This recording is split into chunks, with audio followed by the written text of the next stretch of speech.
story of Perfect Strangers is that it's Christmas Eve, which is obviously a magical, wonderful time, but there are two people, a boy and a girl, who aren't having that great of a time. Both of them, for separate reasons, are having the worst Christmas ever, and then they meet up with each other. Come on, no one wants to be by themselves at Christmas. Oh, God, am I going to have to listen to continuous cliches if we do? Yeah. I'm a Christmas nut, wait till you get to know me. I don't think these are the kind of people who would ever be friends in life, but for some reason their relationship when they meet each other, well, it just kind of has to work. Do you know where we are? Yeah, there's a village up ahead. Well, that's great, but it doesn't really help us. There'll be a hotel.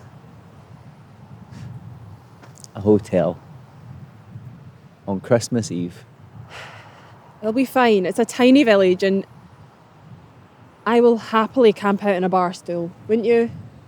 Better to be warm and sleep deprived than cold and dead. My character, Rob, is he's the kind of person who, when something bad happens to him, and to be fair, it is quite crushing, likes to dwell. So he's grumpy, he sulks a lot, he spends a lot of the film just looking a little bit frustrated, which is perfectly offset against Claire's character, who is the complete opposite. When something bad happens to her, she becomes extremely quirky and bubbly. You talk a lot, don't you? I'll be fine, we'll talk and tail it. Just use pillows as dividers. Never do that as a kid? I don't know. My feet don't smell. The thing about filming a short film in the Highlands of Scotland is that you can't expect Scotland to bow to your will. So if you go up to Glencoe looking for a little bit of snow, well, you might get a lot of snow.